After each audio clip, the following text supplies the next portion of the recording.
ಈಗ ಬರ್ತಾ ಇದೆ ಗದಗ ಬ್ರೇಕಿಂಗ್. ಗದಗ ನಗರದಲ್ಲಿ ಜ್ಯುವೆಲರಿ ಶಾಪ್ ಕಳ್ಳತನ ಪ್ರಕರಣ. ಅಂತಾರಾಜ್ಯ ಕಳ್ಳತನ ಬಂಧಿಸಿದ ಗದಗ ಜಿಲ್ಲಾ ಪೊಲೀಸರು. ಕಳ್ಳತನ ನಡೆದ 6 ಗಂಟೆಯಲ್ಲಿಯೇ ಆರೋಪಿ ಬಂಧನವಾಗಿದೆ. ಮಹಾರಾಷ್ಟ್ರದ ಕೊಲ್ಹಾಪುರ ಪೊಲೀಸರ ಸಹಾಯದೊಂದಿಗೆ ಆರೋಪಿಯನ್ನ ಬಂಧಿಸಲಾಗಿದ್ದು, ಗುಜರಾತ್ ಮೂಲದ ಮೊಹಮ್ಮದ್ ಹುಸೇನ್ ಸಿದ್ದಿಕಿ ಬಂಧನವಾಗಿದ್ದು, ಬೆಳ್ಳಿ ಆಭರಣ, ಚಿನ್ನ, ನಗದು ಸೇರಿ 80 ಲಕ್ಷ ಮೌಲ್ಯದ ವಸ್ತುಗಳನ್ನ ವಶಕ್ಕೆ ಪಡೆದಿದ್ದಾರೆ ಪೊಲೀಸರು. ನಗರದ ಶಾಂತದುರ್ಗ ಜ್ಯುವೆಲರಿಯಲ್ಲಿ ಕಳ್ಳತನ ಮಾಡಿದ ಖದೀಮರು ಜ್ಯುವೆಲರಿ ಶಾಪ್ ಪಕ್ಕದ ಲಾಡ್ಜ್ ನಲ್ಲಿದ್ದೇ ಲೂಟಿಗೆ ಪ್ಲಾನ್ ಮಾಡಿದ್ದಾರೆ ಈ ಅಸಾಮಿಗಳು.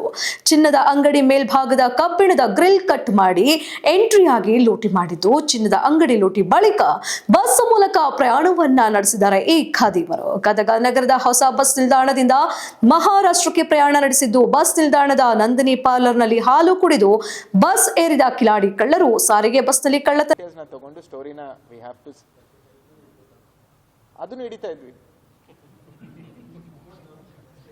ಇದನ್ನ ಹಿಡಿಯೋದ್ರಲ್ಲಿ ಅದನ್ನ ಹಿಡಿತಾ ಇದ್ವಿ.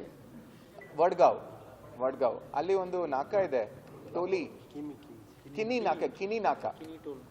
ಟೋಲ್ ಅದ. ಅವನು ಕ್ಯಾಪ್ ಹಾಕೊಂಡಿರಲಿಲ್ಲ, ಹಂಗೆ ಮಾಡ್ದ. ಇಲ್ಲ, ಕ್ಯಾಪ್ ಹಾಕಿಲ್ಲ.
ಭಾರತೀಯ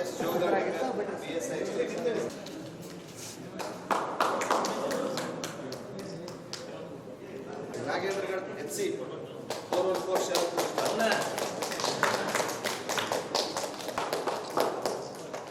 ಶ್ರೀ ಗುರುರಾಜ್ ಗುದಿಯಾಲ್